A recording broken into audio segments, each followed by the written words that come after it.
Cool, let's get going. And welcome to the 2018 Canadian Outdoor Singles Championships. I'm Jake Shuknick, joined today by John Seitman. How you doing, John? Pretty good, Jake. Looks like it's going to be a beautiful day for some bowls. A little bit cool, but looking forward to watching some exciting bowls. This should be a good one here between Rob and John to start off this championship. That's right. So we have John Pituley from Saskatchewan. He's got blue bowls, lying 1 and a look right about now. And then Rob Steffen is from Ontario. He's got the traditional black bowls on the mat right now. Yeah, so it should be interesting here. You mentioned there about the bowls there. I took a look just to be, because I'm always curious what each of the players are rolling. Rob is rolling a Hensley Classic Deluxe, and John is rolling a Taylor Ace. So a little bit of a straighter bowl versus the Classic. So we'll see how that it could play into his game plan. John, of course, is a member of our competition committee. Does a fantastic job with that. He's a huge bonus to that committee. Has a very unorthodox delivery style, but it's always consistent is the main thing. And so he's quite the bowler, always hanging around the middle rounds, as we saw him claim silver yesterday in the men's fours. So pretty interesting starting end here. Just both players not really looking to make much of an issue as of yet, just getting a feel for the rink. Yeah, that's right. Trials are done, so we're already into play, and it is first to 21 points, so ends don't matter, so I'm not going to bother putting those on the scoreboard. And then, of course, the one thing that our viewers will also want to remember that this is no time limit versus in the majors with the team competitions that our viewers may have seen throughout the past few days. It was a 2.5-hour time limit. These ones will be played right until someone reaches 21. That's right, and you're not allowed to concede before then, so it will go right to 21. Anything in excess of that will not count. 21 is the max you can get. And new this year, we're going to have men and women alternating, but we will have them play as soon as their rink is available. So we're not going to have official starting times. So whoever's on rink B2 immediately after this will be able to start the minute that these guys are done. So that means we're going to keep play continuous for the entire day. 5 rounds of men, women, men, women, men, and then tomorrow's the opposite with women, men, women, men, women. As always, if you want to reach out to us, give us a shout on Facebook or Twitter at BCB Bowls.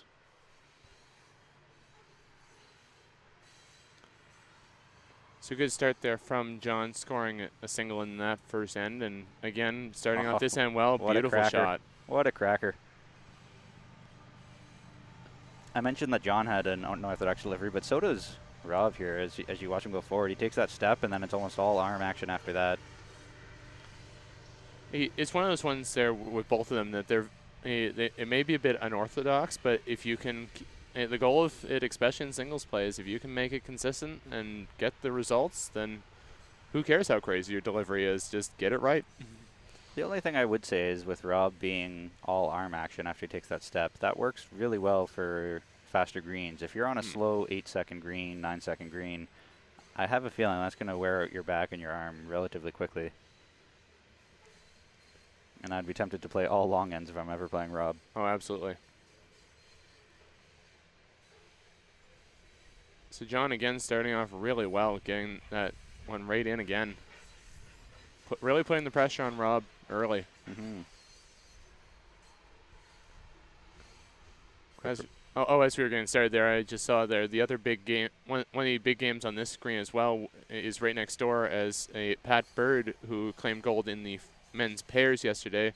It plays off against Steve Ogden from my home province of Nova Scotia. Both players playing really well. Pat got a lot of good results in the majors. Steve a little bit lower result than he's used to, but he'll be looking for a good finish here in the singles. That's right. We actually streamed Pat's game yesterday, so he'll be looking to get right back into a final, see if he can go gold and gold back to back. And that was a heck of a last bowl there from Rob. John's looking to get some protection here now. And it is played with respot, so that means you can't really kill it or anything. So John's back bowl there is potentially going to come in handy here because Rob's in for a little bit of world of pain here. I'm not sure what Rob's going to have to do. Likely just play on his last one, see if he can roll John's over without getting any jack movement, but that's That's tricky. I'm not sure if John's actually resting the jack or not. Yeah, I don't think he's resting it. So Rob's going to come in, try to play a little bit of a draw around here. Get in some position. Get some position, yeah. So all the rinks today that we'll be streaming will be on B2. We're probably going to take a break after this game and then go back to back after that. You can find the draw at bowlscanada.com under the Canadian Lawn Bowling Championship webpage. There's a little button there for pairs and fours versus singles, so make sure you click the singles tab.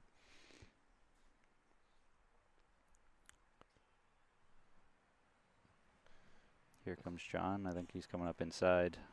Yeah, didn't really want to touch it, just sort of staying away. Yeah, still forces Rob to go to a bit of a more offensive shot, try to get a bit of movement on his bowl to try to score that 2. So still a well-played end here from John.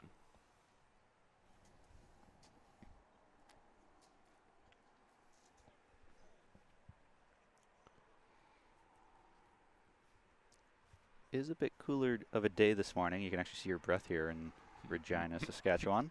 That's an understatement.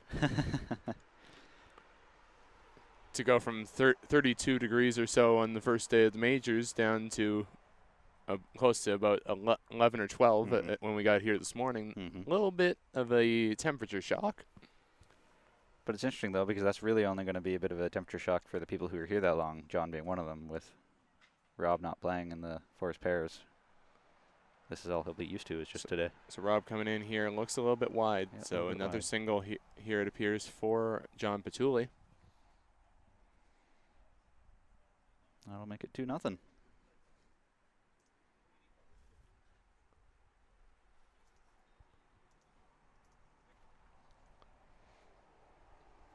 So it does appear like just simply where John's been positioned in the mat that he is really going for that type of game plan, like you were saying, of focusing on playing a bit of a longer length end against Rob, trying to tire out early and keep focusing on playing that type of game. But again, just saw him move the mat up, so who am I to know? Yeah, as soon as you said that, looking to change things up a little bit, which is... Maybe he heard me. Which is a good strategy, too, to constantly change, so that way your opponent can't actually get into the groove, can't find their weight as nicely. But again, in the ditch. Interesting, when they had the opening ceremony this morning, Brandon threw the jack and just about threw it in the ditch, and then Jordan threw the bowl and threw that in the ditch. So well, I was teasing Jordan afterwards that she was throwing so many heaters with with Jean as the vice for Team Saskatchewan that maybe she was a bit thrown off by that. So good opportunity here now with John throwing the jack in the ditch that Rob will get a chance to set the length for him and potentially be able to use that to get onto the board in this match.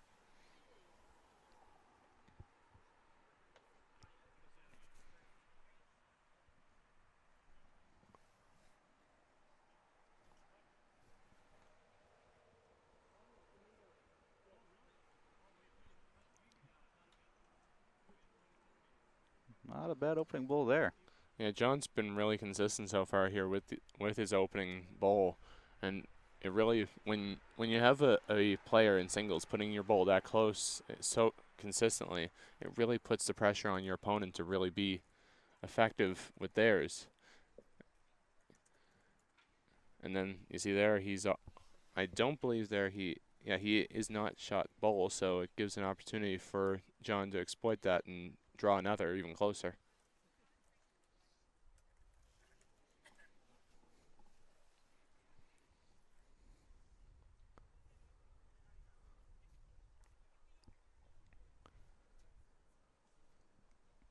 Yeah, not a fan of that one.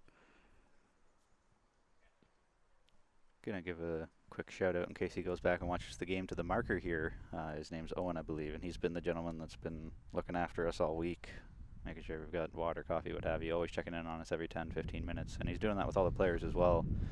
So he's been a real fantastic volunteer who drove all the way down from Saskatoon, so he's not actually from this club, but in case he watches this later, it's been greatly appreciated to have you. Yeah, it's always been nice to, even if you didn't take a drink or anything from him, it was a nice smiling face when you needed it.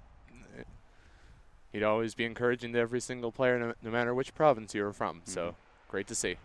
And I could say that about all the volunteers here too. I don't want to just single him out. All the volunteers have been fantastic. So big thanks to the volunteers, the host organizing committee, especially the umpires. It's been really long days for the umpires. Absolutely. It's a big bowl here from Rob, looking to rest in onto that bowl. John's just behind the jack. Ooh, just through. Wow, that was not a big port to find a hole in. So don't really want to get greedy here if I'm John. So I'm probably looking for a little bit of protection, but yeah, I think if it were me here, you're really either trying to protect against that John. Correction. Sorry, against Rob playing that same shot, or you're protecting the back a little bit to defend against the trail. That being said, an option for John here would be to push that shot bowl through about a foot or two, so that way you get a little bit of protection. You're still in the count, and you're counting 3, and now it's much more difficult for Rob to do anything about it. But now John's playing the other hand and going right down to the back. Yeah, okay, so that's a good bowl. Forces well-placed bowl. Rob to the draw. There might still be a trail there for Rob. Might be. I would be very tempted to play that. Get a little jack action. He does he does have a bit of a feel for that spot simply just from where his last shot was going. So, who knows? I say trail, but it's not really a clean trail. It would be more of a jack pinch off John and pop out. Yeah, it's probably you want to play for contact on the bowl and get a little bit of the edge of the jack and just probably the most that you're getting here is 2 if it gets that shot. Well, he's back to the mat and ready to deliver.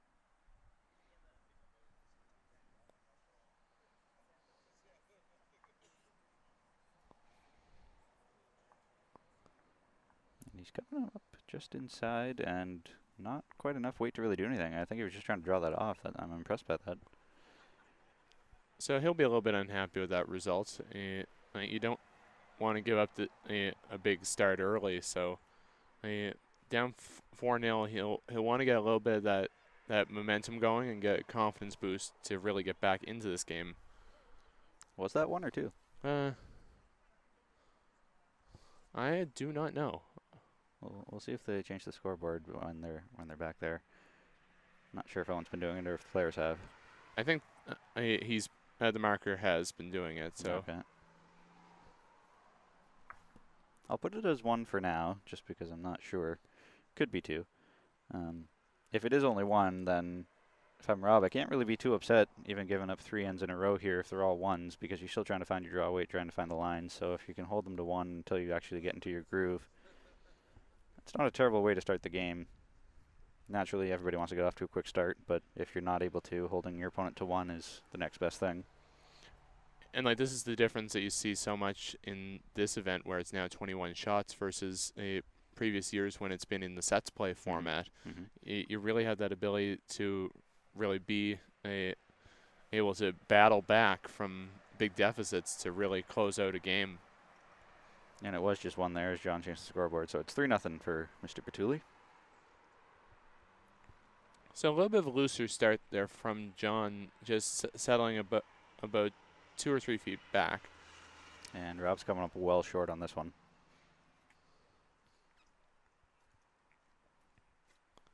John's quick on the mat to deliver. Is he ever not quick on the mat to deliver? Well, in the team game of 4s, there quite a few times he'll come down to the head, take a look, or talk with his teammates. But in singles, you're right. He's a quick bowler. I still remember the first time I ever met him. He was playing with Grant Wilkie in the Tri-Provincial Challenge tournament right here in Regina, and he stopped and asked what to do. And if John stops, then something's wrong. So Grant drew up the nuttiest of all shots, and nobody could make it except for John. And then he goes up, throws it, makes it perfect. Grant has his arms out in the air like, what in the world is going on? How did you make that? John's response, well, that was the ball you wanted me to throw. Grant, of course, played in the 4s with John this year, and Grant is... I'm not sure if he's on our development squad or not, to be honest. He is. Is he? Yeah. So you have to go to our website, national team, find out. And it's been really neat so far here in the new cycle for the national squad. They're deep into the process of selection, so a few of the candidates had a development camp with national coach Terry Scott earlier this week. Had a lot of fun, learned a lot, and hopefully it will lead to some great opportunities for international representation in the future. Yeah, for sure. Terry's been great. It was nice to actually finally meet him face to face. I've been communicating with him for the past year or so in the office, and excellent addition to our team. So as we're getting back to the game at hand here, John's been putting them relatively close, just past the jack. Looks like he's laying about 3 now, and here comes the 4th, I would have to think. Rob's been struggling to play this long end here, and he's coming down to take a look. It's probably 4 blue bulls that are counting right now. That bull was a bit interesting, just simply because we haven't seen a bull out in that area, and it held straight a little bit more than I thought. So, a bit surprised. Really, the only option here for Rob is to just draw in and try to cut it down. There's actually still plenty of room to draw shot itself. John's closest bull is, foot, maybe 2 feet away, so there's still plenty of space to draw a shot itself. Rob's just really got to find his weight here. He's been struggling with 3 of his last ones coming up short or crashing on a short bull and not getting there. I think the worst case scenario here, you have to at least outdraw 2 of them. Yes. There is absolutely no need for a drive right here because the head's not big enough to warrant it. Still looks a little bit light, but we'll see how close he can get. Just crashing on that short one. That would have been a little bit better weight, but 2 for sure. Using the fingers to see if there's 3. With that shot with just the position of the head, it's practically the full arms because it's a bit of a wide head. Yeah, that's right.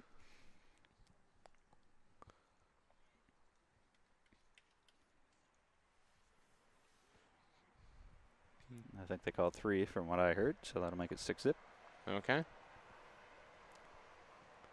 So an update for our viewers with the game next door. It appears to be a tight one between Pat Bird and Steve Ogden. 2-1 Pat Bird. And I believe it's also a tight one over on the green over next to it, where Jeff Burrell, the champion out of British Columbia, is deadlocked with Roy Reege, the skip of the Alberta men's 4s from the majors.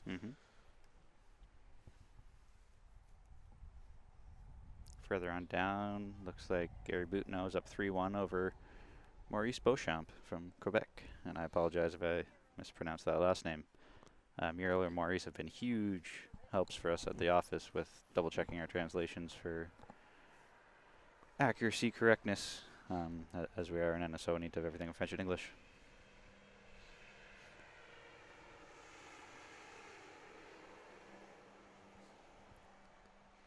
Good questions from Roger, in case anybody's listening isn't familiar with the singles format that we got going on here. So yes, they are in groups. There's 24 men, 24 women. They're in 4 groups of 6. So they'll play a round robin in their pool, which is 5 rounds per person, more or less. After that, the top 2 will advance to knockout rounds. So since there's 4 groups, that's 8 people are going to be going on. And from there, we'll work with the draw master on making some sort of a bracket system to whittle it down to the finals. And it's 21 points through all the way, so there's no sets or anything like that. If there are ties, then I believe they will be played on the green. So depending on how it's tied, whether it'll be a full-length game or a first to 11, depends on the type of tie. Normally, if it's just 2 people tied, they'll play a full length. If there's 3 or more, then they'll have multiple mini tiebreakers, which would be first to 11. And you can find all of that in the conditions of play. And some of our viewers may not be as familiar with some of those mini tiebreakers, but we've actually at the juniors and under 25s in Manitoba, we ended up in the last draw. It ended up the way that it all came out, it was a 5-way tie. So they ended up having mini tiebreakers to 9 shots as the juniors played 18. That's right. Normally it's a half of a game, but since 21 is kind of a odd number, you can't really play to 10.5. So but even then, multiple tie breaks are very rare, it seems. I wouldn't say that actually. This year we had some with the men's pairs in the majors. Last year there was multiple tiebreak games at the majors, so I think it's actually pretty common.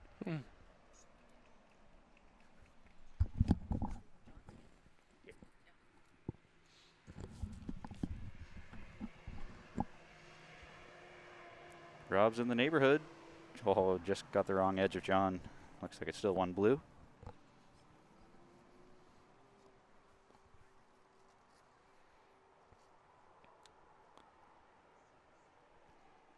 Six zip after 4 ends, although ends don't matter. They're still keeping it up on the scoreboard, so that's why I can tell you. Can't guarantee that'll always be the case. John is a lefty. Southpaw looking to add another. Looks pretty good from here, so he's coming in nice. Just falling a little bit short. Yeah, coming up short. I don't think that's going to be in the count, but might be a nuisance bowl for Rob.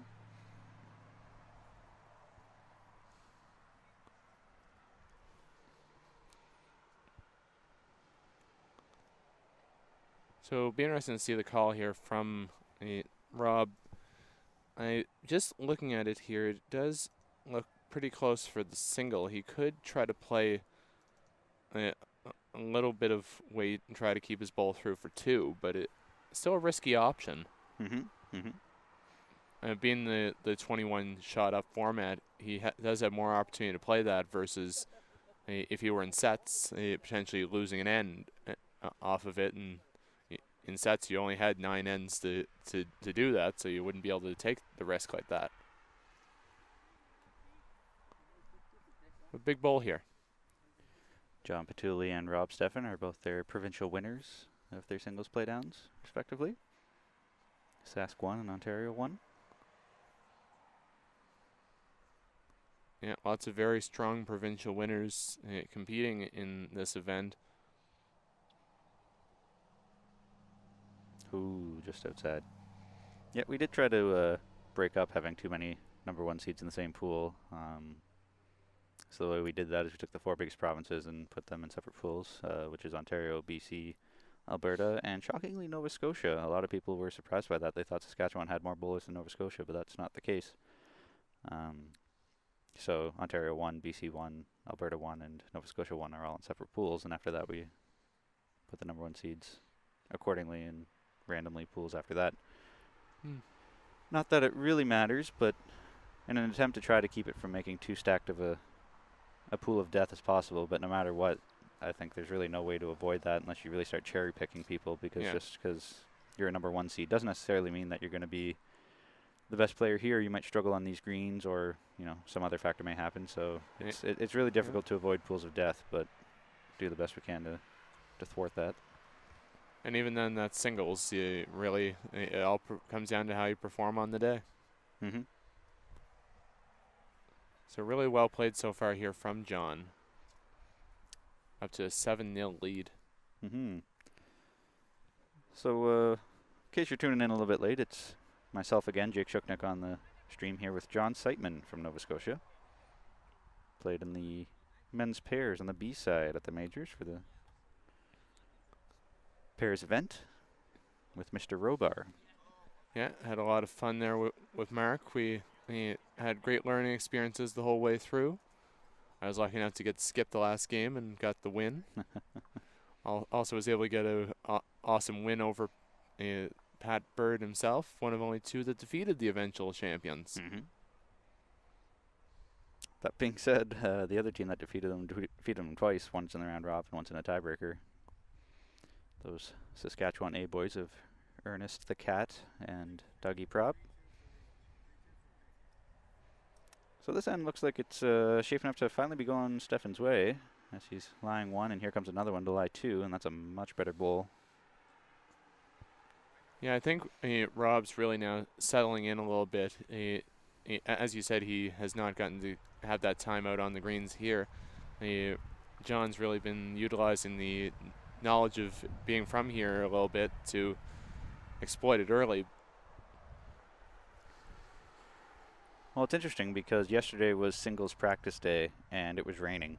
So there were actually quite a few people who showed up at 9 a.m., 8 a.m., and were rolling bowls down on A green to try to warm up. And then around 11 o'clock it started raining and drizzling and continued to be sort of a miserable day for the rest of the day. But there were still some people out rolling bowls trying to practice, which is tricky because now you're getting used to what the pace of the green is when it's wet as opposed to when it dries out. So yeah, it's still probably a little wet today, but come tomorrow and the day after, I would expect it to dry out quite a bit again. And it's probably a little bit slower than what they've been experiencing during the majors, so produces some nice little challenges. Great shot there from John. Big bowl there. That'll be one blue bowl with one left to come from Rob. But I wouldn't be surprised here to see Rob kind of play almost the same type of shot as John just threw.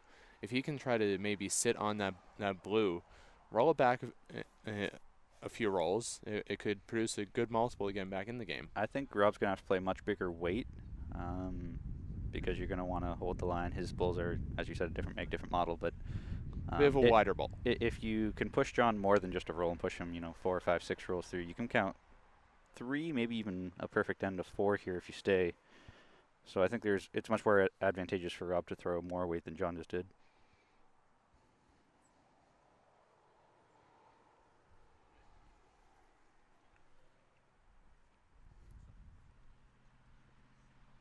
So playing with weight here.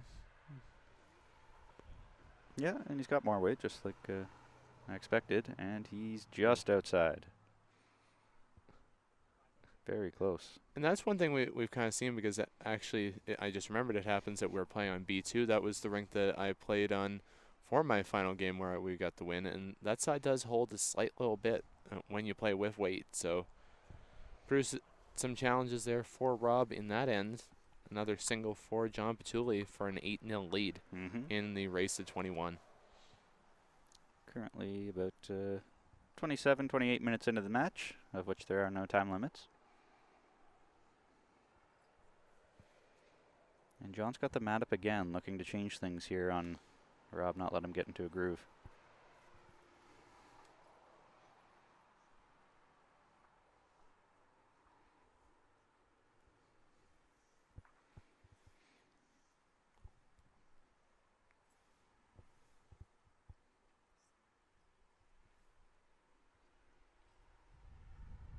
That last end was one of the first ones where John had a bit more of a loose end, wasn't locked on as he normally has been. And I was talking with Terry earlier this week, and he was saying that first bowl efficiency is so meaningful. If you can put the first one on, that really makes a difference in the game, and how he keeps track of stats when he's there as a coach or helping players out. He was identifying that there was one stretch when he was watching one of Pester's games that for 8 or 9 ends in a row, it was Ryan's first bowl that was locked on, and talked about first bowl efficiency. And I think that's the case in singles. No matter who you're playing, that first bowl is so meaningful, so important. If you can get the first bowl locked on, that really dictates the rest of the end. Absolutely, it really forces some pressure, more of the pressure onto the opponent, because if you can get a bowl lock, I generally like either a bowl within about half a foot in front of the jack or just behind. If you can get that one really nice locked in early, it can really put more pressure on them and force them to make the shots. Anything you can do to make your job easier. Rob just got the inside touch on John. I think he's lying 1 there.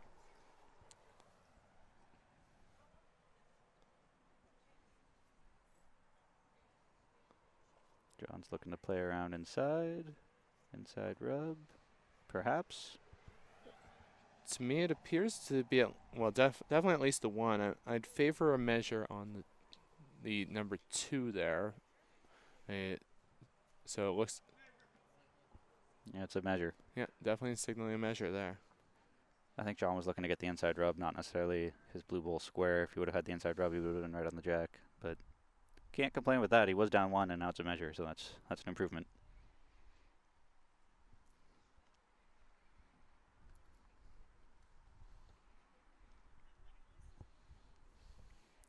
Now, it's interesting. These two have a bit of a history, as last year at the majors in Victoria, they played each other in the gold medal match for men's pairs. John was playing with Mike, and Rob was playing with his other brother. And the Steffens came out on top in that match, so I'm sure John remembers that and is looking to get some revenge here now a year later in the singles.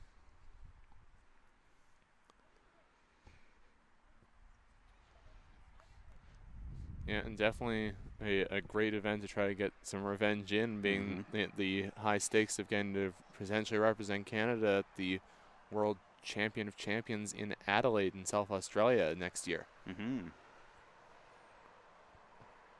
Of course, this year the event will be, I believe, back at St. John's Park, where Jerome Kirby and Mary Wright, the winners of last year's event in Winnipeg, will get to go represent Canada wearing the maple leaf.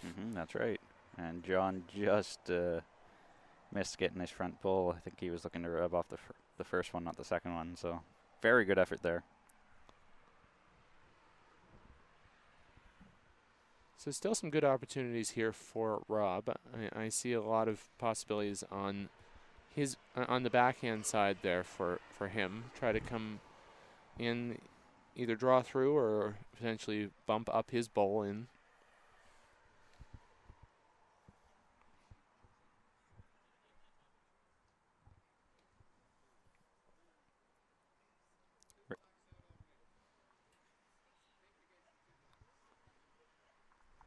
Rink next door, Pat Bird's up 3-2 over Mr. Ogden. Yes, this you were saying there almost like a pool of death thing. The pool is an extremely strong pool when you consider that you have players of the caliber of John Pituley, Rob Steffen, Steve Ogden, and Pat Bird all in the same division. Oh, excellent shot there from Steffen to get on the board. Great ball. That'll be one black. Yeah, but I will say that even though this pool is going to be tough for sure, the quality of players here is much, much tougher than it has been in previous years, having been to this event once before myself and seeing who's been playing for the past 5 years. It ends up becoming a local fest of 10, 15, 20 players who are all just in the area that aren't necessarily experienced national championship players. So the field we have here today is just full of people who have been here before or who have played singles at the national level before, whether it's majors, pairs, triples, fours, what have you. So even though this pool in particular might be a little more difficult than the others, the other pools are still much, much more difficult than they have been in previous years. So it'll be interesting to see how Rob changes the length around a little bit. Looks like he'll go for a much shorter length compared to what John's been throwing.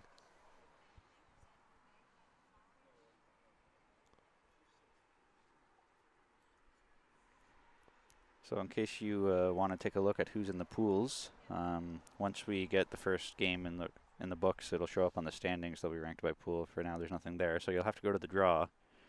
And the draw for men and women,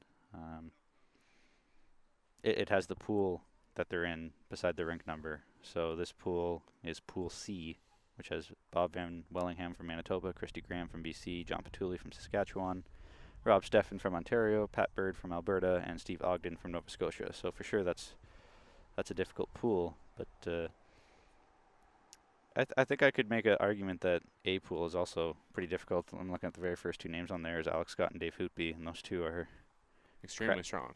Crackers right off the get-go, and that's the first thing that I see. But you could make that case for the rest of the pools as well. There's definitely very good people.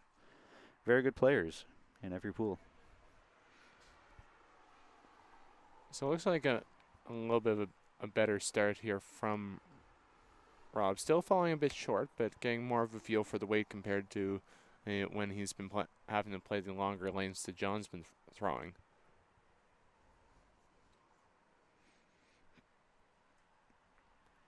And a touch, a great ball here from John. Excellent shot.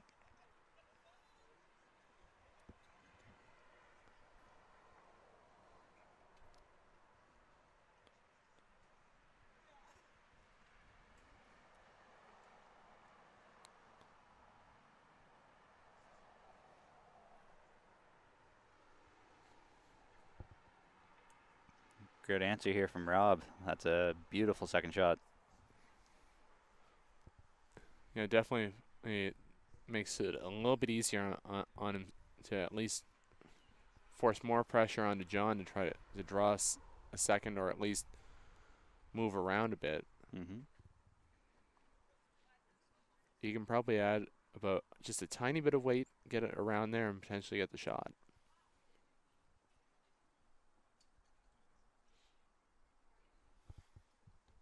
You You can see Rob's taking a little bit of time there. I think he's uncertain as to what shot he wants to play. We'll see what he goes for here as he's on the mat now. He's made up his mind.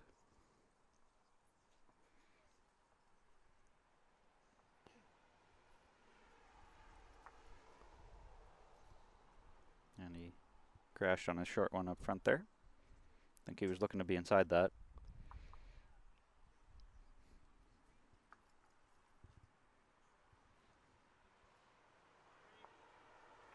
Oh, wow. What a bowl there from John Pituley. I Trailing don't it think for that's what he 3. was calling, but I guess the result gets it. Well, I think that's definitely what he was going for. He realized if he moved the jack back, he would get 3, and that's exactly what he got. So that'll make it 11-1. After 8. Next door, Steve Ogden's finally taking the lead, 5-3 over Pat Bird. Further on down, Jeff Burrell's up 9-5 over Roy Riege. And on the farther shrink down at the end there, it looks like Gary Boutneau's up 9-3 over Maurice Beauchamp.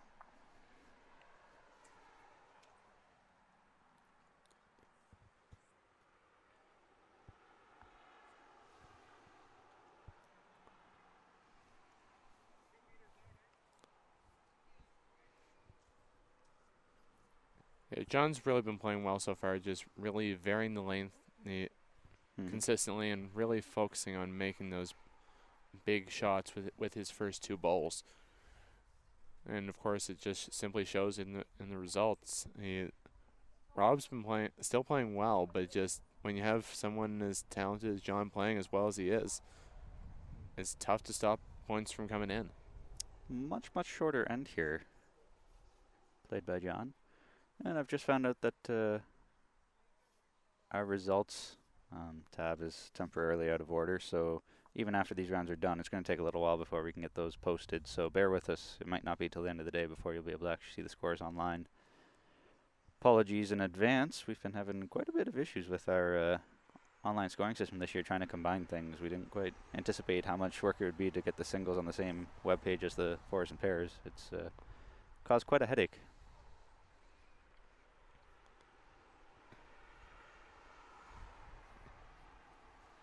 But as always, whenever you try something new, there's always going to be a few kinks you need to work out. So once we figure out the bugs for this year, it'll be good going forward after that, I would assume. Absolutely.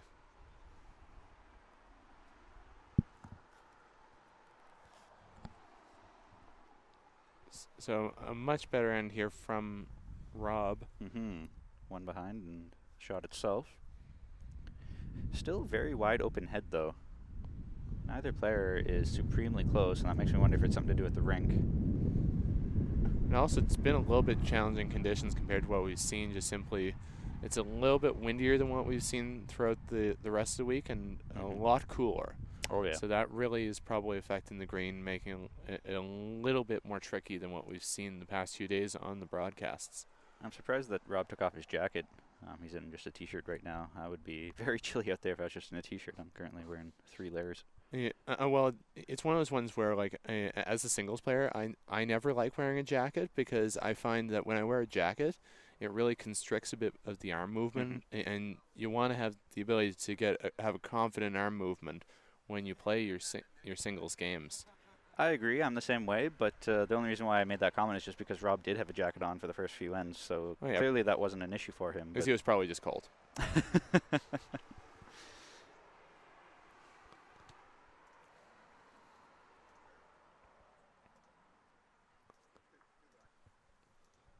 So John's sitting about foot and a half above, so really important here for Rob to try to draw the shot. If he can get around, get a little, potentially a bit of movement, it could get him his 2.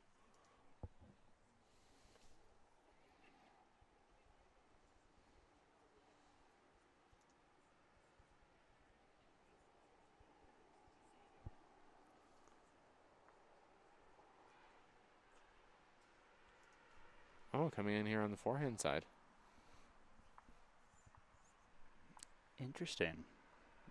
I wonder if it's probably going for that push or getting going for the blue through. May have moved it around, but I don't know if it I think it's still blue. Yeah, I would say blue would be the shot. Very good effort, though. If he gets that square and pushes it through, he could have been lying two and a look.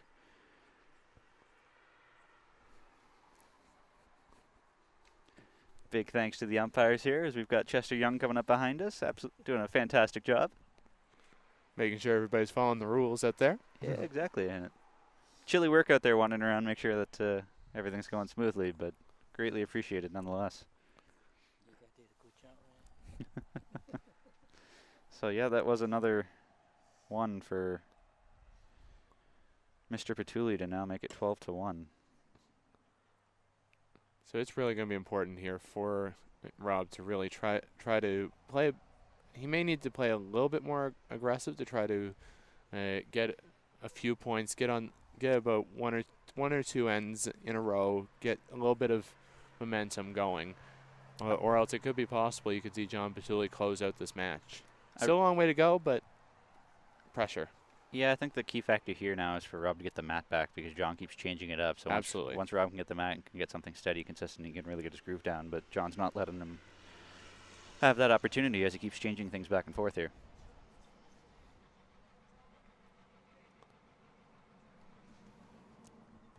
That being said, there is plenty of opportunity for Rob to take advantage with this first bowl here, and there is a good one. I think that shot itself. Yeah, good starter here.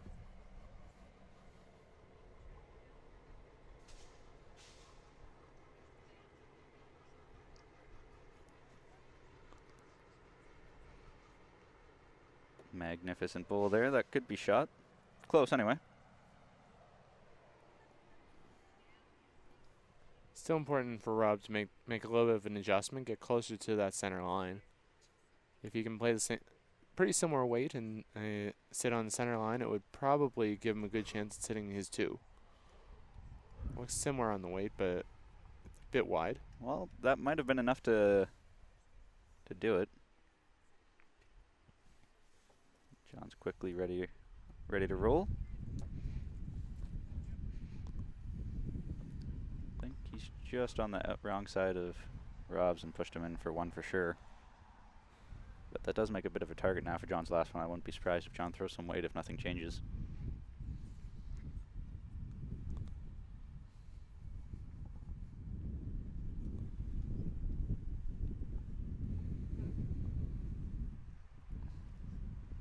So looks like a good ball coming here from Rob. Appears to be pretty similar weight, trying to rest in there. Get good positioning too. Got the inside rub of his and knocked it over, so now I think it is for sure only one. So it might produce some opportunities on that side of the ring. I forget, for a left-hander, I think it's it will be his backhand, I think. No, I don't even know. Just playing on that left side. He can play some weights at the bowl, sit his 2, put a lot more pressure on Rob on his last.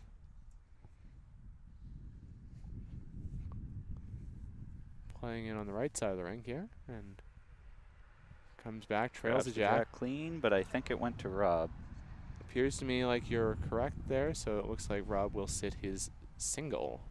With one left to come, I would not be surprised if he looks to throw some weight at John's bowl. If he can pick that, he'll count 3, 4 if he stays.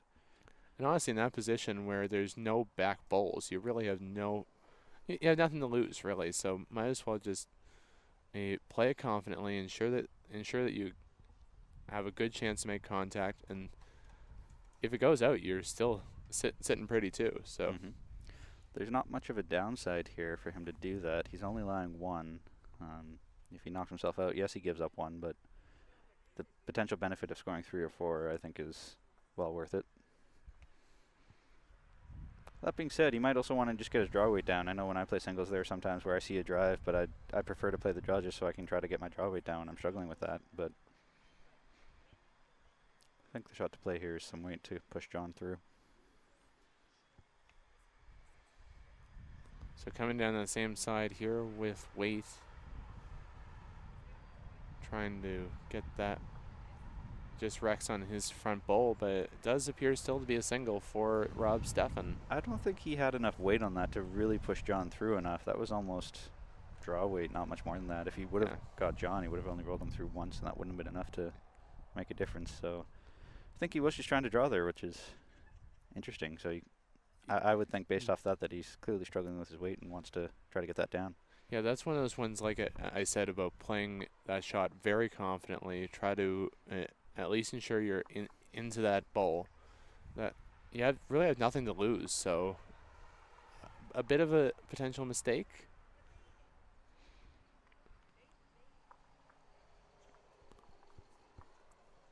So it does appear to be there. Yeah, one shot for Rob Steffen. So 12-2. Looking on down, that game between BC and Alberta, Jeff Burrell is up 10-6 over Roy Riege. Gary Boutneau from Ontario is up 10-3 over Maurice Beauchamp from Quebec. And Steve Ogden's up 7-5, the Nova Scotian over Pat Bird from Alberta. And it's been nice to see a player there like Jeff Burrell making his debut in an event like this. He's been many years in the, so to speak, almost in the shadow of his son Trevor Burrell, who competed for a few years at the Junior National Championships. So Rob, Jeff gets to make his debut. And definitely playing well against a strong player like Roy to start off the event.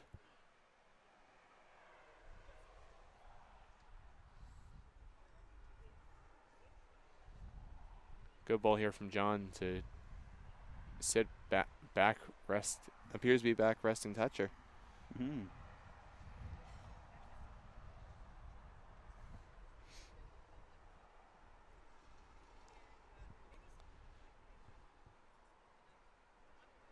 Really puts the pressure on Rob to get a nice close one here with his second. And he looks in the area. Back resting toucher, I think that's my favorite bowl to have. I talked about this with several of the other commentators. If you could place a bowl on the green anywhere you want for the first opening bowl, where would you want it? And I think a back resting toucher is the perfect bowl. I think that's exactly where I'd want it.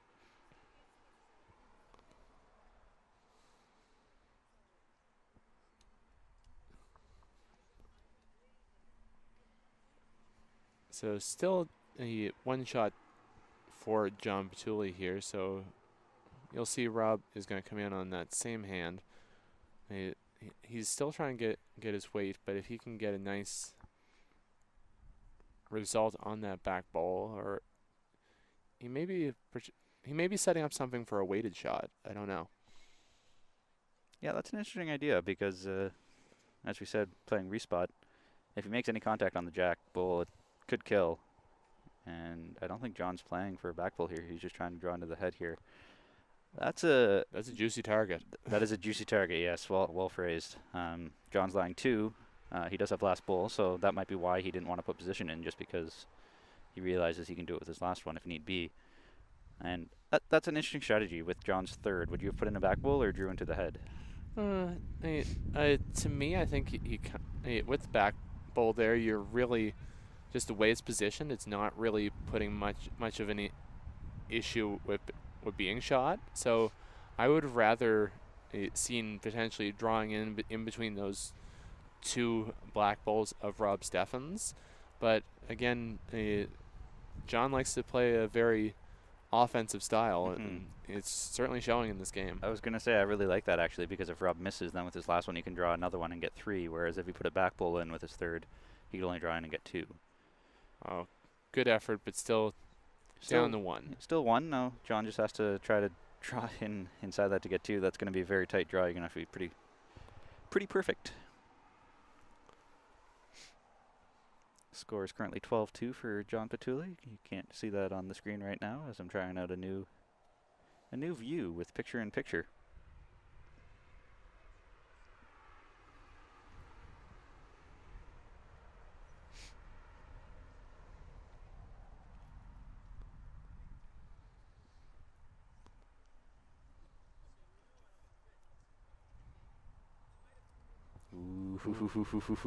Wow. He was going for it. That's an aggressive shot. I like it, but aggressive. And again, that's really the style of John Pituley. He likes to go for the big shot early and really he was looking to get a 3 and really try to shut this game down. He'll pick up the 1 to make it 13-2. Here at the men's singles, rink next door, Steve Ogden still up 7-5. Coming down here, I think he scored another one to make it 8-5. As always, reach out to us on Facebook or Twitter at BCB Bulls. We'd love to hear from you. Yeah, we'd love to hear questions, comments about the game. We'd love to hear where you're tuning in from, because we've seen viewers at these events from all around the world tuning into these broadcasts. So reach out to us. We'd love to hear from you.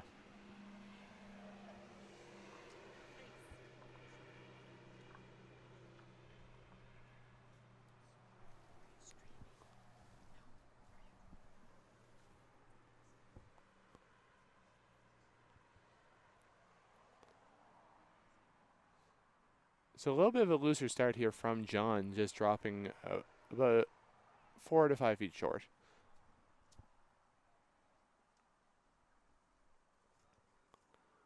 Good opportunity here for Rob to capitalize and draw a nice close one early.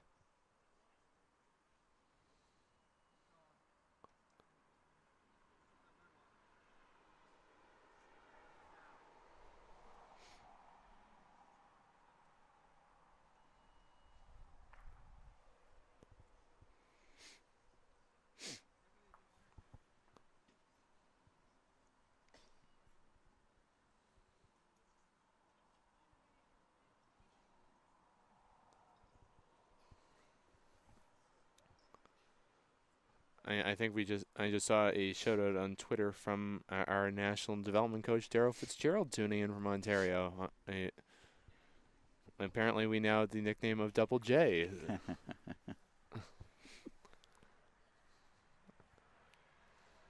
And thank you for calling me the junior encyclopedia there, Daryl. Oh, good shot here from John Pituley. Yep, beautiful ball there. Got a good inside rub.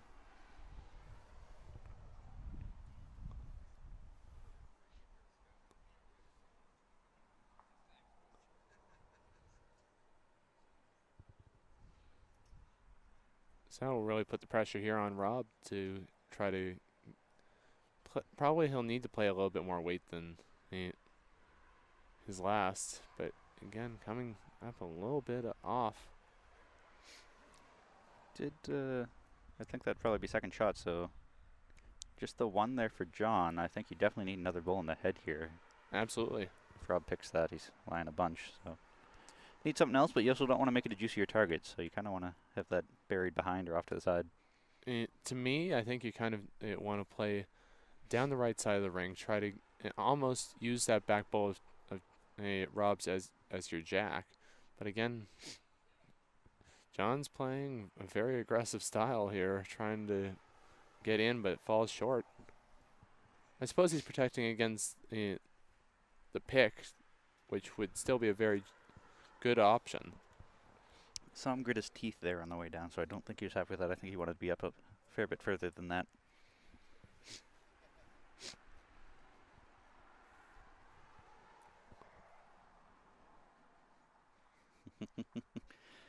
See one of the female players over there trying to warm up, so doing some high knees.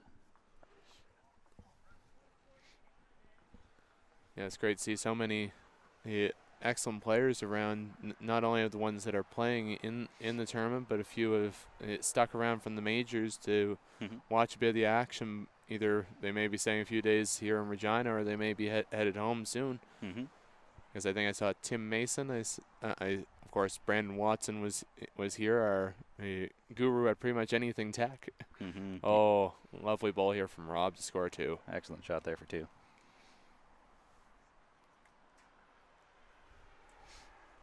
And that's really going to give him a lot more confidence going into later portions of this game. That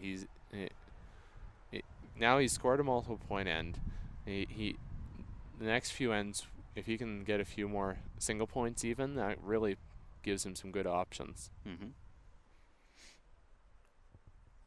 I'd love to see him score another multiple here, and that would really make it a lot tighter.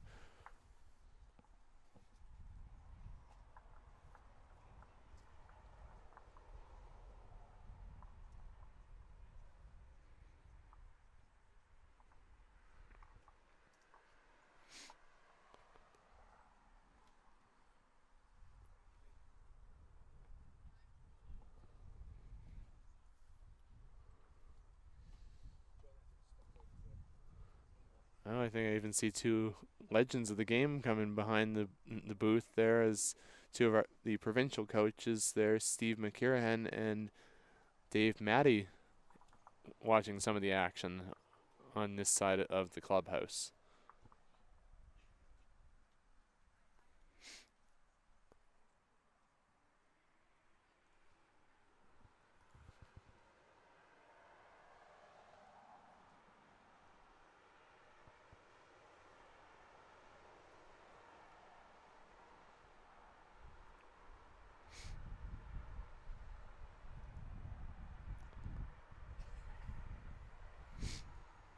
Good start here from Rob to sit a single. Really puts more pressure on John.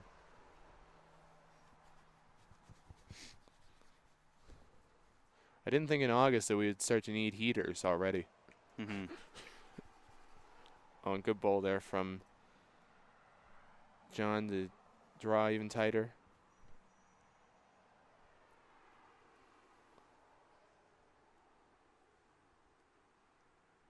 At BCB Bowls, what does John Seitman love most about lawn bowls? So that is actually a good question there. I believe that was Daryl that was asking that. There's two things. Is the number one, I love how I've gotten to, through bowls, make so many lifelong friends. Like some of my best friends I've gotten to meet through bowls. And and as well, it's been the ability to go out there and compete at the highest level in places that I never thought I'd get to go. Like I've gotten to travel across Canada and even fortunately around the world to play this game that I love, and yeah, it's a dream. So I think that probably would answer the question there, Daryl.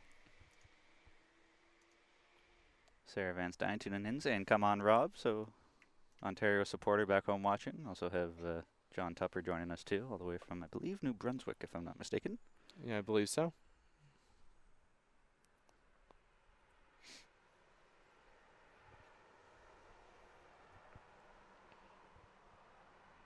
So John's lying 2, maybe even 3 with that last one there. Rob's going to come down and take a look.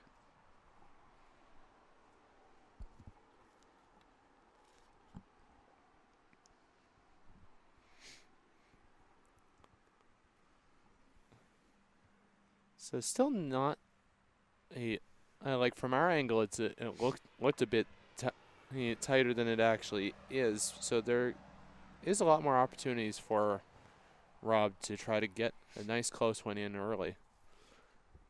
Put a bit more pressure on John. You don't want him scoring a 2 here at all.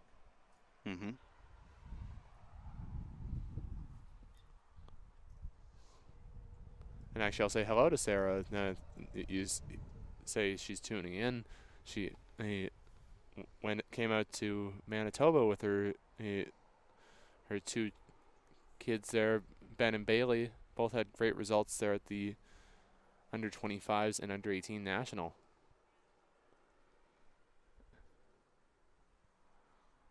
A little bit deep, so that definitely a bit of an opportunity missed there from Rob.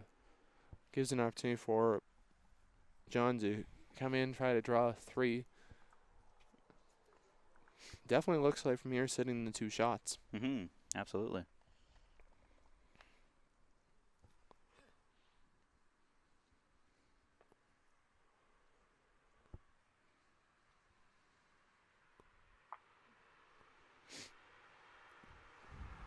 John doesn't look too happy with that, so looks like he's a little... Oh. If he isn't too happy about that, then I want him to be not happy about a few shots, because that looks like, to me, it would be 1, 2, 3. Yeah, that looks like 1, 2, 3 to me as well, which would make it 16-4. So that really puts it in a challenging position there for Rob, because you really need to start manufacturing some big point ends now, because you're down a bunch. You really need some momentum to get back in this contest. John is now 5 shots away from victory, so who knows? He may try to play aggressive to try to close out the game. Get back into the warmth early. The men, of course, have 3 games today, so they'll be definitely wanting to conserve some energy.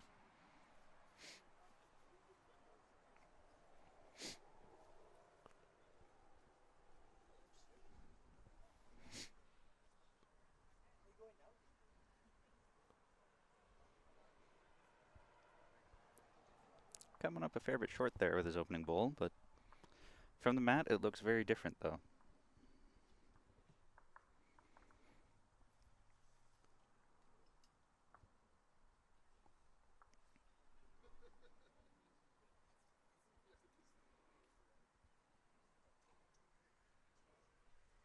And Rob's just drawn around it for Uno. Yeah, the one big challenge here so far has really been the short bowl situation, because like as our national coach Terry Scott has been really stressing to all athletes there, is really about the ability to get bowls in that effective scoring zone, and short bowls definitely make it a bit challenging.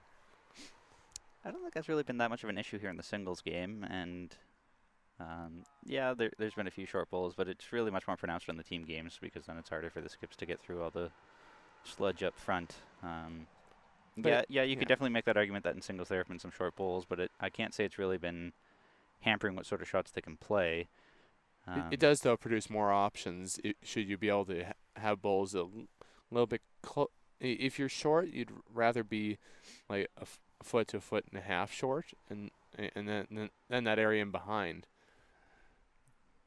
As we're talking about short bowls, John's come up short here again. Tough to tell. That might almost be shot, but I don't think so. I still think it's Rob's. It is still a bit of a loose end still. Both players trying to really get a feel for the green.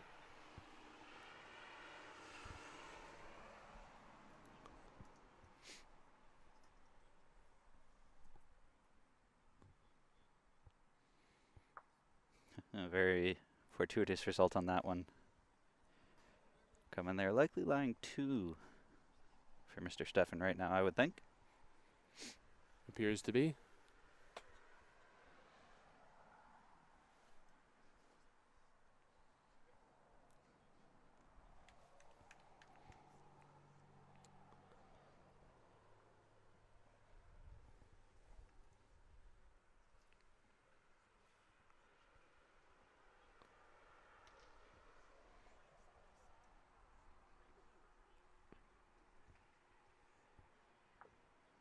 Oh, tough result there from John, so he won't be happy about that. But big opportunity here for Rob to score another multiple. That was John's last bowl, so that's a frustrating bowl, but I think it was already counting anyway, so didn't add another. It's just made life a little bit easier here for Rob to get in for 3. The big question is, I don't know, is that back bowl of Rob's a factor in this count? I don't think so. Okay. If Rob got a little bit of jack action, it could be, but I don't anticipate that Rob's going to be playing aggressive like that. I would expect him to just play a nice, easy draw in there for 3. Again, being that it is no time limit and you play to 21 shots rather than sets play with a certain amount of ends, it does give the ability that you don't have to play that shot. You can just focus on being consistent, get that nice, firm, good draw in, and score your multiple. Yeah, he's given it a chance. There we go. That's good for 3. There we go. Uno, dos, tres.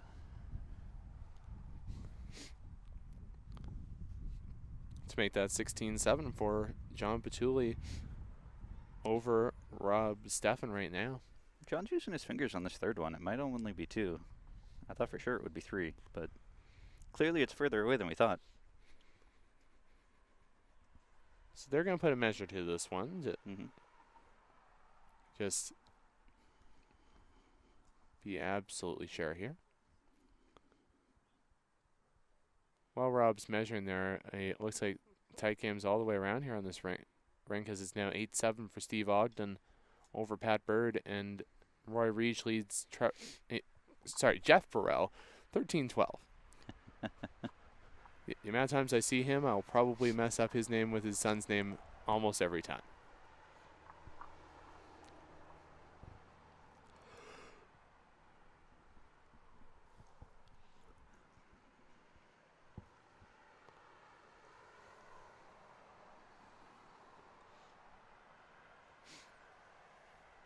We'll see what Owen gave it. It was only 2. Interesting. Oh, wow.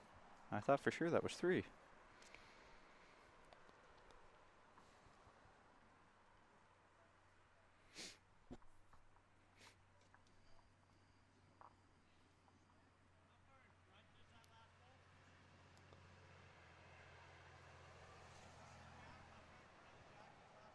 So again, Rob going back to a bit of the shorter length.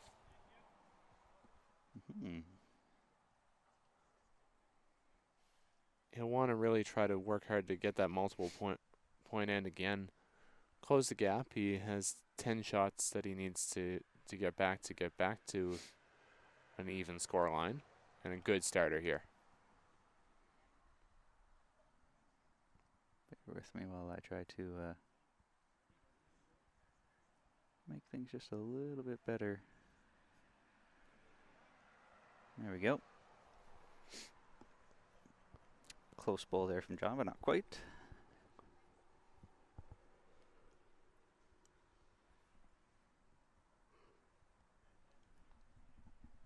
So 16-6, 10-point game. This is the fun time, though. Once you get to that 16, 17 point mark, now you're starting to see the finish line, and now you're starting to focus on getting 21 rather than just rolling good bowls. And holy smokes, has Rob come alive here on this end. Wowza. And John's really going to try to play aggressive here. This beautiful hit. Aha, what a beautiful bowl.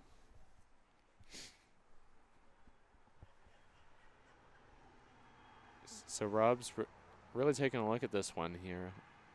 Looks like he's going to come in there on the forehand side, try to rest out that bowl of John's.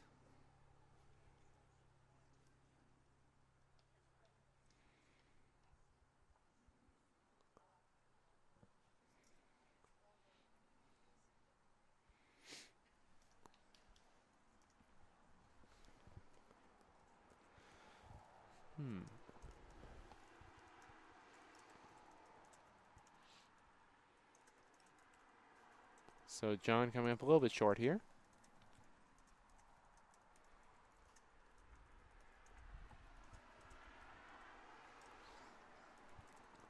I really see Rob here is going to try to play, again, one of those a little bit more aggressive shots. If he can get movement on the blue bowl of Jonathan Pituley's, he does have lots of options in the back.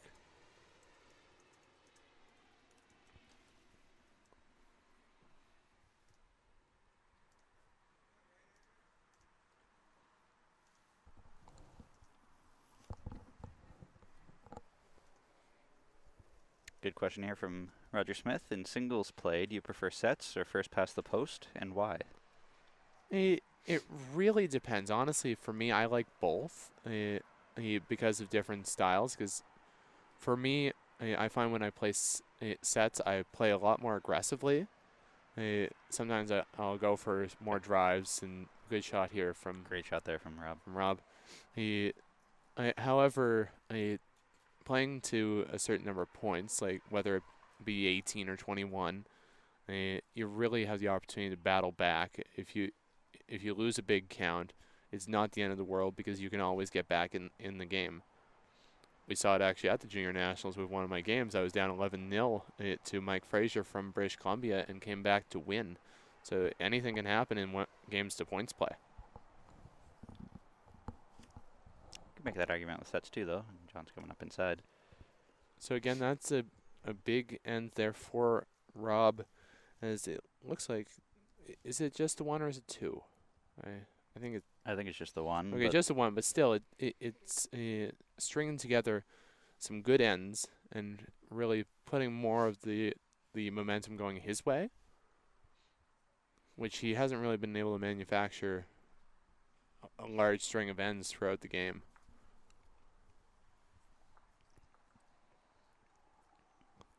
I think I'm a bigger fan of first past the post, specifically because it favors the stronger player, whereas sets favors the weaker player, in my opinion. And using as an example, in 2010 at the end of 25s, Mike Pituley, he's on our national squad right now, was playing against a gentleman from Ontario. In the first set, he beat him 25-0. Second set, he lost think like 7-6, and then he lost the tiebreak 1-2. So the overall score of the game was something like 33-10 for Mike, but because it was sets, he lost. So even if you count end-wise, he won far more ends as well, but because it was sets play, yeah, he came up on the short end of the stick. So I am a much bigger fan of first past the post. I find that the better player tends to win more often than not in that, whereas with sets, it's sort of a crapshoot. Yeah, I could definitely see that for sure. I've had a few times there where actually last year in Winnipeg I was playing Glenn Taylor from British Columbia. I won the first set 8-4, lost the second set 17-5, and was able to get a win in a tiebreaker. Yet still didn't have the, if you cumulatively had the amount of points, I still would have lost the game. So again, many players have their different likes of both systems. It all depends on who you ask. So we got a question here from Daryl asking, hold on while we smile for the camera. So Daryl's asking, how's the competition in Nova Scotia, John? Do you see any new and young players coming up? Well, there are a lot of really good young players coming up, especially one that we saw play really well at the youth championship, Liam Campbell. Liam, the brother of Braden Campbell, he has really been playing extremely well the past few years. He used to be the just almost like just a little, people would think just a little brother, but he's become an extremely good shot maker. And it was a heartbreaker of a finish there in the semifinals where he ended up losing 18-17 to Ozzie Chambers of British Columbia. But he's definitely one to watch over the next few years. And of course, you always have to remember the young ones. Like, again, I'm not tooting my own horn, but between myself, Liam, Braden, and of course even as well Cameron LaFrenz, one of the members of our senior squad, all really making an impact on the provincial stage in Nova Scotia and on the national stage. Interesting head shaping up here. It was one in a measure. Just heard Owen say not too long ago, so John's looking to change that. And it's not finishing hard enough, I don't think. Yeah, it doesn't look like it. So it definitely produces some opportunities here for Rob.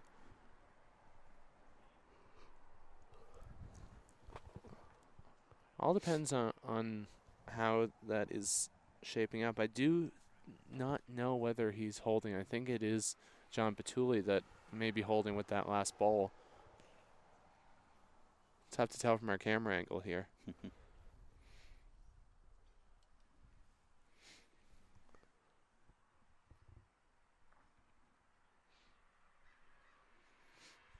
So big ball here from Rob. If he's able to rest that ball, he could sit 3 shots and put a lot more pressure on John Pituley. Our comms and operations. Matt Nafe is tuning in and saying, hey, John, do you think you could go toe-to-toe with Jake in his heyday?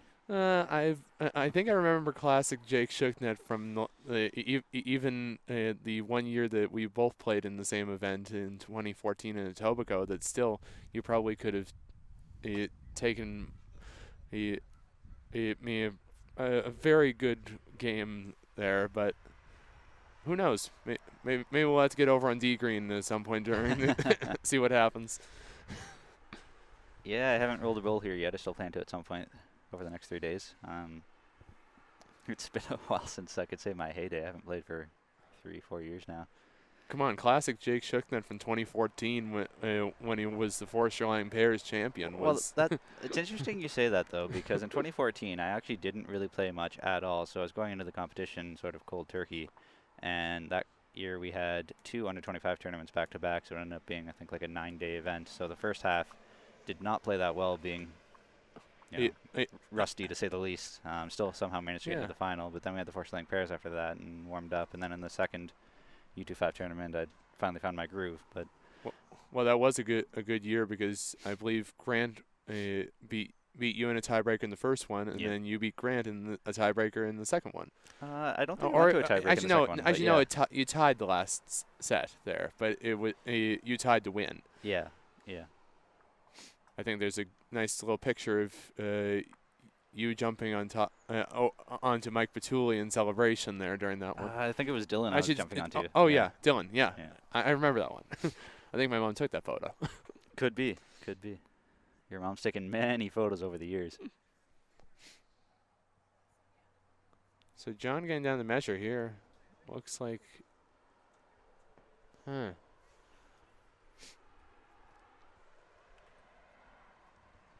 Oh, it's the back bowl.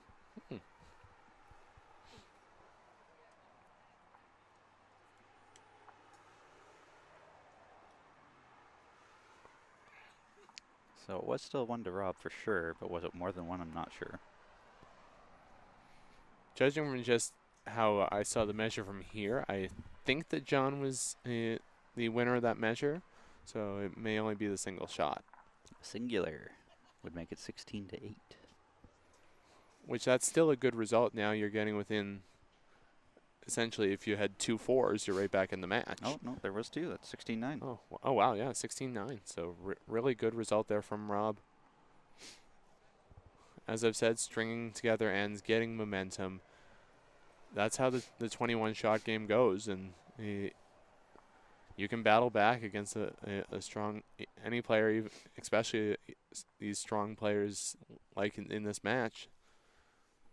Clash of the Titans, you'll see anything happen.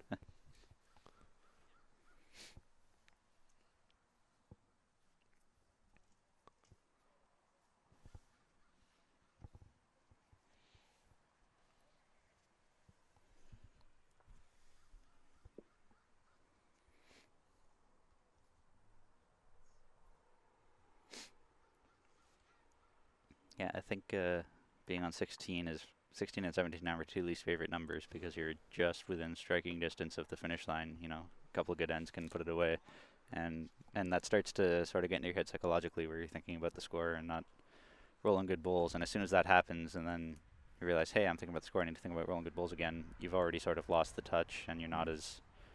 It doesn't feel as natural anymore once that happens. So it's difficult not to think about how close you are to 21 because the scoreboard's right there.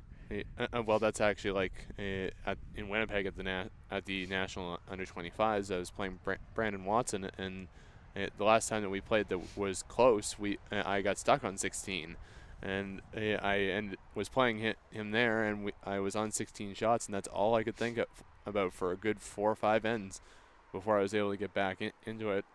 Ended up being one of the best games of the tournament, 21-20. Mm-hmm.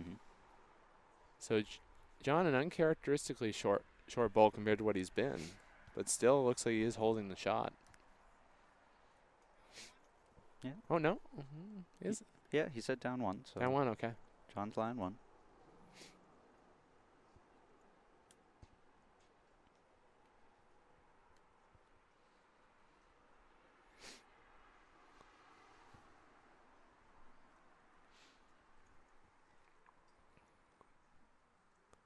Good track here from Rob, but looks like it's going to fall short. Yeah, needed another 2-3 feet on that. Yeah, just got to give the ball a chance and try to make a good roll to the head.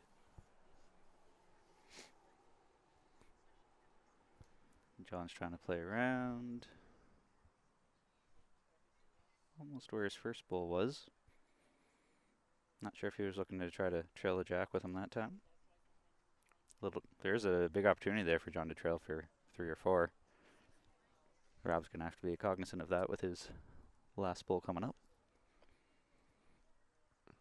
Yeah, if it were me looking at this head, you really want to try to play, like you said there, add a few feet on that last bowl that he had. If you're able to even tuck it around and put some protection, it would really make for a much more difficult shot for John. Mm-hmm. It's all in really making it that you have the easier shot and put more of the pressure on your opponent. Because if you force your opponent, no matter how good the skill, to make pressure shots, at some point they're going to break. I just saw Emma Boyd, one of our juniors there.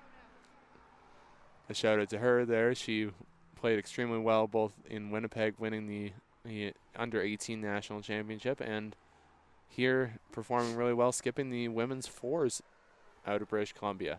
Mm-hmm. So Rob came up wide on his last bowl there, didn't quite come in time. So John's allowing one opportunity here to draw for two, I think. Yeah, big opportunity here.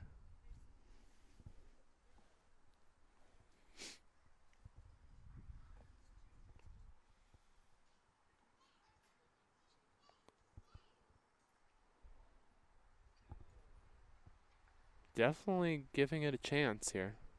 Very close. Very close. Maybe. Maybe, yeah.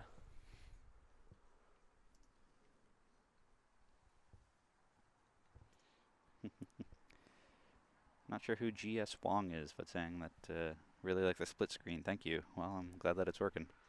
Question for John here. Has he ever been on the Blue Nose? If not, why can we call the Blue Noser? Does he own one of those funny Christian Rain hats? I will say I have been on the Blue Nose once when it was in port in Halifax at one point, but never gotten to sail on the lovely ship.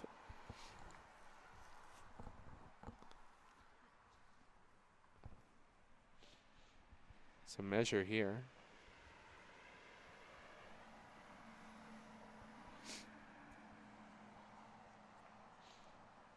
Not sure what the verdict of that was. They don't give much indication.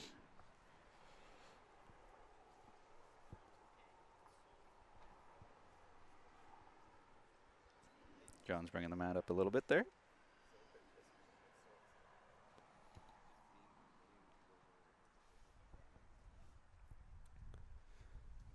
And it's nice to see John back into the national singles scene. I remember some of my favorite videos from bowls before I started was seeing some of when he went toe to toe with Bester back when the under 25s was back in Nova Scotia. Definitely quite a strong player. Mm-hmm. Both. He's probably the closest thing I've ever seen on Canadian soil to a player of the caliber of Ryan Bester. And it looks like it's 18-9 here. So that was 2 shots for John Pituley.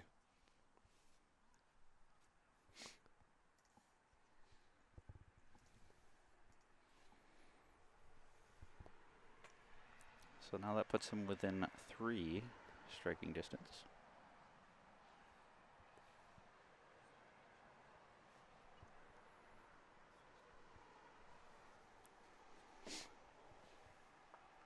Oh, and good bowl there from John to sit his 2. Great shot there. He's holding 2.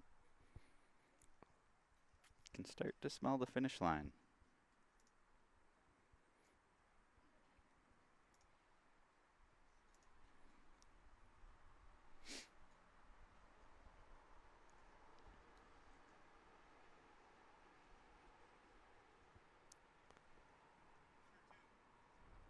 Unfortunate result there from Rob, just wrecking on that bowl of John's. John asked, is it 1 or 2? Owen saying it's a measure.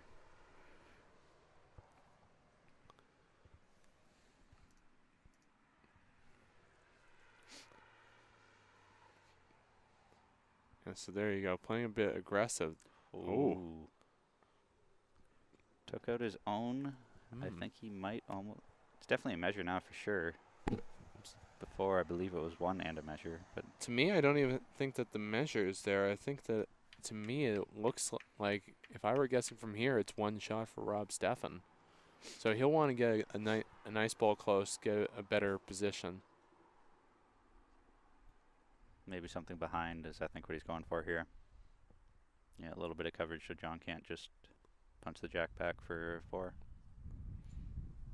Because a player of the aggressive style of John Pituley, he would consider that, and it looks like he's trying that anyway. If he can push Rob's bolt out, he's lying 2, 3 if he stays, and he just missed. So big ball here from Rob Steffen. It would really be good if he can score a 2 here. Holding 1 right now.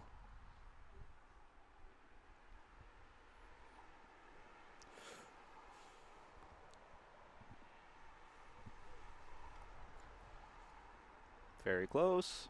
In the ballpark. Well played. Well played. That's numero uno. So it appears to be 2 shots, so that would make that 18-11 in favor of John Pituley of Saskatchewan. So, John Tupper saying, answered a question on Blue Nose. Yes, as press photographer in the 80s, actually had to watch his crew run up Master Chief. My fellow photographer who had a few drinks wanted a top-down view of the festivation. But Daryl's asking, what would it take to get John Sightman out to Ontario to play some bowls? Hashtag imported bowler, hashtag East Coast connection. Well, I do have this feeling that you may see me next year at the majors and singles, no matter what, whether I'm playing or whether I may be working with the lovely crew from Team Nova Scotia. My mom already qualifying for next year in the women's pairs, skipping that combo alongside Vicky Balcom from our club. Are your pairs and fours done for next year? Yes, pairs and fours are decided, and Steve Ogden, Steve Bazanson, Terry Neal, and Doug McLaren are winners from that were here this year. Won it again, and Ian and Jim, the ones who won it this year, we're here this year. We'll be back again, and the women's fours will be the Foster clan once again. The Tammy Foster, Vino, Jackie Foster, Debbie. Actually, no, I forget if Debbie played. I should remember. It was less than a month ago.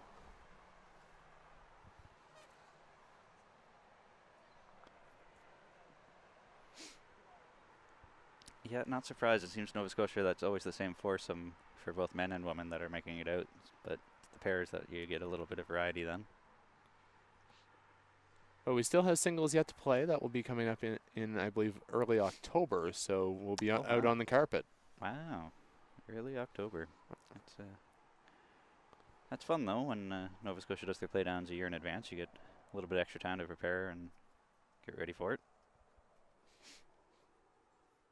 Yeah, this is the first year in a while that we've had our singles a year in advance. We played our 2018 singles back on Canada Day weekend at the Wanderers Lawn Bowls Club.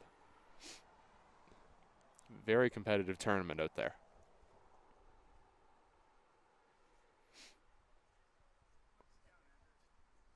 Uncharacteristically short bowl here from John. Well, it's not short, actually. It's just narrow. Oh, yeah, it did come in.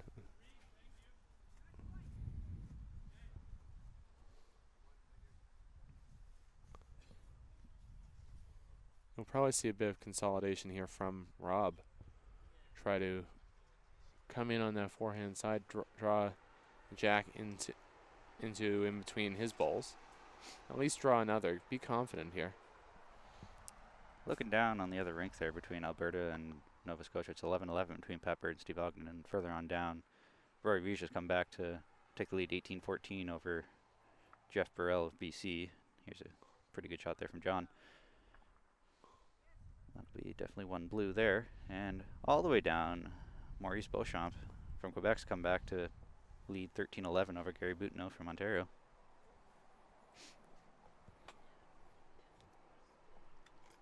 Rob's going to go down and take a look at this now that John's lying one for sure, just to assess the damage. Creeping towards that finish line.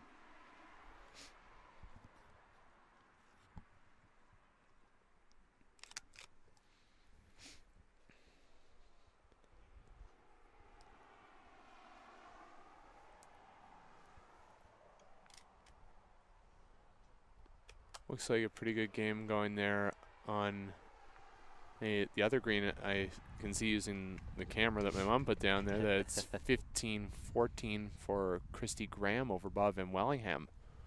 So big game going over there on the A green.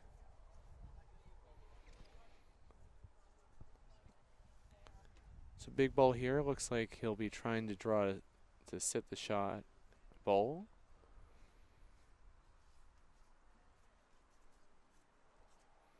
Playing through the port. Oh, nice ball. Sits his two. Great shot. John has one left here. I'm not sure what John's going to do here now. Might play some weight at that, try to kill the jack. Goes to the respot, he's sitting two. looking for a bit of an angle. I think he's going for a double. If he can get the double here, he could count 3 in the win. And seeing that little bit of a smile there as he walks up the rink, I think he's kind of looking pretty confident at that. That would be a heck of a way to finish a game if he throws this, gets a double. It's definitely there. Yeah, he's going. Yeah, wind it up. Watch out, everybody on Victoria Avenue. Got one out there, so still one shot, it appears, in favor of Rob Steffen. Good effort.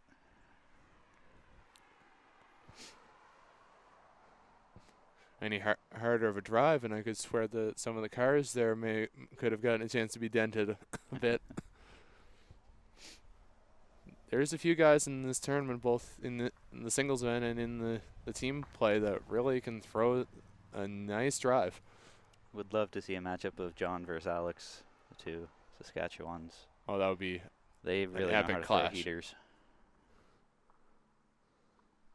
But let's see if anyone can get them into the bushes on A like Mark Robar. We'll not tell that story. 18-12, another one for Steffen. So definitely Rob playing a lot better now than in the early stages, closing in the gap to 6 shots.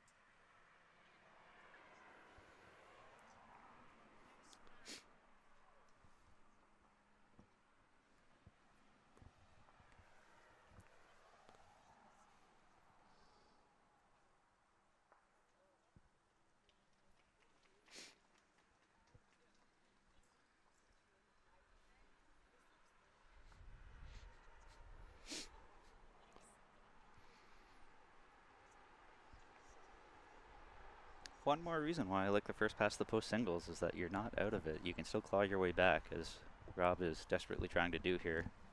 18-12. And he's definitely playing really consistent bowls. Like, he's just putting a lot more close than he was early, putting a lot more pressure on John. Like I'll say it so many times with the first pass the post system, is if you can make your opponent make more shots than you, and that, like, make the harder shots, put the pressure on them.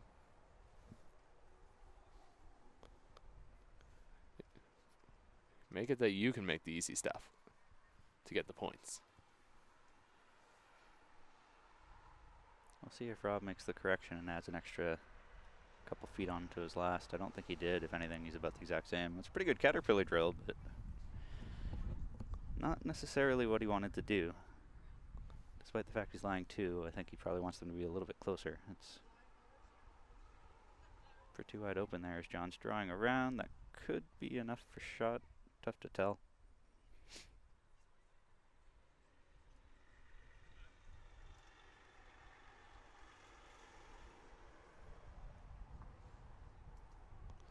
Question for both of us from Roger here. Playing first past the post, have you ever been first to 20 and lost? Yes, I think that I will. I'll always remember there. I was Nutana at the under 25s back in 2015. I was playing against Nate Jacobucci from Manitoba. I was up 20-13 on him. I thought that I was so close to victory, and it would have gotten me into the playoffs. And he went 8 straight single point ends and knocked me out of the tournament 21-20. One of the most frustrating games I've ever had, but he certainly deserved the win. Trying to think of some good examples where I've been to 20. I know there's been several games where it's been close. You know, you're up like 2019, 2018, and then come back and get it, which isn't really a huge ordeal because it's still anybody's reach to that point. But I remember back when I played NAC in 2014, I got to play singles. That was the first time I ever played NAC. And I played against a gentleman by the name of Neil Furman as my game number 1. And I got up on him something like 17-2 or something like that. But after that, the wheels fell apart and I lost 21-18. So my next singles match was against Bill Brault. And same thing again, I got up like 17-4 and then wheels fell apart and I lost that one 21-17. So then third match, I got to play Billy again, and this time got up big. He made a bit of a comeback, but I finally stopped him and won the game, I think, like 21-14. But that was a very frustrating 3 games of singles for me, getting up so big against those guys and really just trouncing them for the first half of the game. Really should have been able to put both of those to bed, but wasn't quite to 20. But when you're up to 17, 18, 19, it's just as bad. It's still For sure. winnable within one end. Yeah, that would have been that year, I believe, in Arizona, if I remember correctly. Yep. A few star junior players made their debut in that NAC. Because I believe Jordan Koss, that was her first. So John playing with weight. Oh, Grab the jack on his Grab way the jack. through. If he kills it, it's to the tee. That that may be 3. That may be the match. Could be the game, which would have been why he did that. But question is it they're dead? not moving it, so is it dead? If it's not dead, it would only be 1 shot. John going to the boundary marker looking. I think he's a little bit annoyed, so I think he may think that And oh, they're no, it shaking is. hands. There. Make the final. That's the game. 21-12. 21-12 for John Pituley. It's a really well-played game there from John, really using that hometown knowledge to start off big and just keep the pressure on the whole way through. Mm-hmm. Very much a foot on the gas player, and he'll be really one to watch over the next 3 days. Absolutely. So that's it for us. We're going to take a brief break here and go grab lunch. So we're not going to stream this next game here for the women coming up, but we will stream the game after that, which should be Pat Bird versus Christy Graham. So that might be around 1 p.m. local time-ish. Tune back in around then. Thanks for your commentating with me, John. Thanks, Jake. Looking forward to a great next bit.